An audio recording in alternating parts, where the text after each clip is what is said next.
నమస్తే, welcome to ఈహా TV.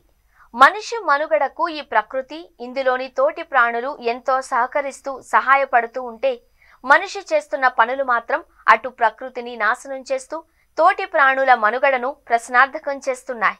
ఈ క్రమంలో 500కు పైగా పక్షి జాతులు త్వరగా అంతరించిపోయే అవకాశం ఉంది అని తాజా అధ్యయనం ఒకటి షాకింగ్ విషయాలు వెల్లడించింది.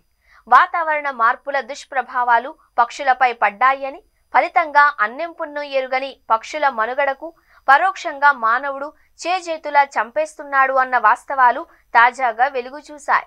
తాజాగా ఇంగ్లాండ్లోని బెర్క్షైర్లో గల యూనివర్సిటీ ఆఫ్ రీడింగ్ పరిశోధకులు చేసిన అధ్యయనం ఈ మేరకు పలు షాకింగ్ విషయాలు వెల్లడించింది. ఇందులో భాగంగా వందలాది పక్షి జాతులు వచ్చే 100 ఏళ్లలో కనుమరుగవడం ఖాయము అని పరిశోధకులు తేల్చి చెప్పారు. దీనికి కారణం శిలాజ ఇంధనాల విచ్చలవిడి వినియోగం, ఇష్టారీతిన సాగుతున్న మానవ కార్యకలాపాలు, పరిశ్రమల కాలుష్యం, అడవుల నరికివేత అని చెబుతున్నారు.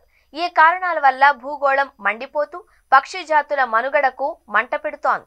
ఈ క్రమంలో సుమారు 1500 సంవత్సరాల నుంచి చూస్తే నాడు అంతరించిపోయిన పక్షి జాతుల కంటే ఇప్పుడు వాతావరణ మార్పుల వల్ల అంతరించిపోతున్న పక్షి జాతుల సంఖ్య 3 రెట్లు ఎక్కువగా ఉంది అని పరిశోధకులు ఆందోళన వ్యక్తం చేశారు. ఈ మేరకు దీనికి సంబంధించిన పరిశోధన వివరాలు నేచర్ ఎకాలజీ అండ్ ఎవల్యూషన్ జర్నల్లో ప్రచురితమయ్యాయి. ఈ సందర్భంగా స్పందించిన పరిశోధనల్లోని కీలక రచయిత కెర్రీ స్టీవార్ట్, అడవుల నరికివేత, వేటను ఆపడంతో పాటు వాతావరణ మార్పులకు అడ్డుకట్ట వేసినా పెద్దగా ప్రయోజనం ఉండదు అని, ఇప్పుడు మరింతగా శ్రమించాల్సి ఉంది అని, ప్రత్యేకంగా ఈ జాతి పక్షులను పెంచి వీటి సంతతిని వృద్ధి చేయాలి అని, బ్రీడింగ్ విధానాలను అమలు చేయాలి అని వ్యాఖ్యానించారు.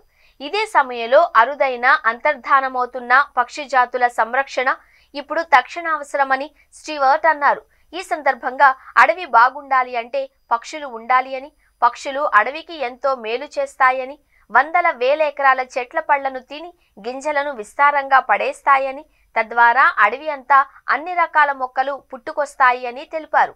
అదేవిధంగా ప్రతిరోజు లెక్కలేనన్ని కీటకాలను తిని పురుగుల అతిబెడదను నివారిస్తాయని, చిన్న పక్షులు చెట్ల పరపరాగ సంపర్కానికి దోహదపడి పూతకు కారణమవుతాయని తెలిపారు.